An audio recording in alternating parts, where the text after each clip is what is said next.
چاہے وہ سندھی ہو، چاہے وہ بلوچی ہو، چاہے وہ پختون ہو، چاہے پنجابی ہو، چاہے عربی ہو، چاہے اجمی ہو، چاہے کالا ہو یا گورا ہو، تقوی جس میں سب سے زیادہ ہے وہ اللہ کی نظر میں سب سے زیادہ معزز اور محترم ہے۔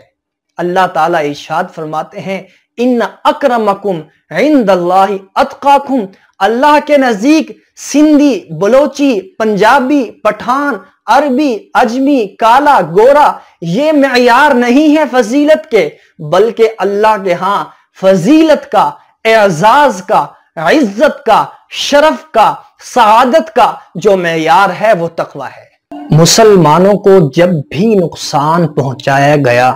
جب بھی مسلمانوں کو کمزور کیا گیا، اگر ہم اس کی وجہ تلاش کرتے ہیں تو ہمیں سب سے بڑی اور مضبوط وجہ جو ملتی ہے وہ تعصب کا زہر ہے۔ مسلمانوں میں جب بھی تعصب کا زہر پھیلایا گیا، مسلمانوں کو نقصان پہنچا اور مسلمان اختلاف و انتشار کا شکار ہو کر کمزور تر ہوتے گئے۔ وہ تعصب چاہے قومی ہو یا مذہبی ہو، لسانی ہو یا پھر سیاسی ہو، کسی بھی قسم کا تعصب یہ مسلمان کو کمزور کر کے رکھ دیتا ہے۔ جنگ عظیم دوم کی تاریخ اٹھا کر دیکھیں، ہمیں پتہ چلتا ہے جس جنگ کی وجہ سے ساری دنیا کو نقصان پہنچا، جس جنگ کی وجہ سے ساری انسانیت متاثر ہوئی،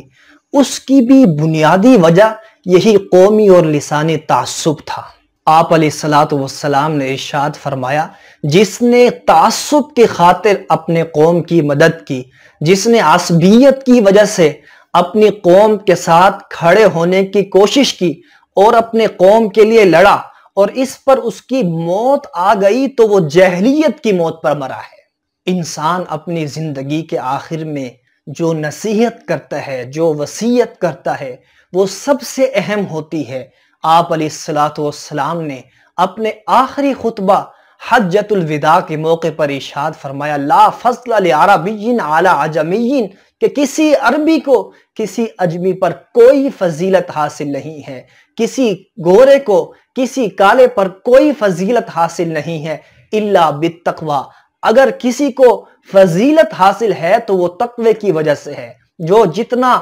تقوی دار ہوگا، جتنا متقی ہوگا، اس میں جتنا تقوی ہوگا وہ اتنا ہی معزز ہوگا۔ اللہ تعالیٰ ارشاد فرماتے ہیں ان اکرمکم عند اللہ اتقاکم، اللہ کے نزدیک سندھی، بلوچی، پنجابی، پٹھان، عربی، اجمی، کالا، گورا یہ معیار نہیں ہے فضیلت کے، بلکہ اللہ کے ہاں فضیلت کا، اعزاز کا، عزت کا، شرف کا، سعادت کا جو معیار ہے وہ تقوی ہے۔ جو سب سے زیادہ متقی ہے وہ اللہ کی نظر میں سب سے زیادہ عزت دار ہے، چاہے وہ سندھی ہو، چاہے وہ بلوچی ہو، چاہے وہ پختون ہو، چاہے پنجابی ہو، چاہے عربی ہو، چاہے اجمی ہو، چاہے کالا ہو یا گورا ہو، تقوی جس میں سب سے زیادہ ہے وہ اللہ کی نظر میں سب سے زیادہ معزز اور محترم ہے۔ ہمارا اللہ ایک، ہمارا رسول ایک، ہمارا قرآن ایک، ہمارا دین ایک، ہم ایک امت، تو پھر یہ تعصبی اختلاف کیوں ہے؟ پھر یہ عصبیتی انتشار کیوں ہے؟ پھر یہ عصبیت کی بنیاد پر لڑائی جھگڑے کیوں ہیں؟ اگر ہم تباہی سے بچنا چاہتے ہیں تو ہمیں ایک اور نیک ہونا ہوگا، ہمیں متفق اور متحد ہونا ہوگا، عصبیت اور تعصب کے ان بدبودار نعروں سے بچنا ہوگا۔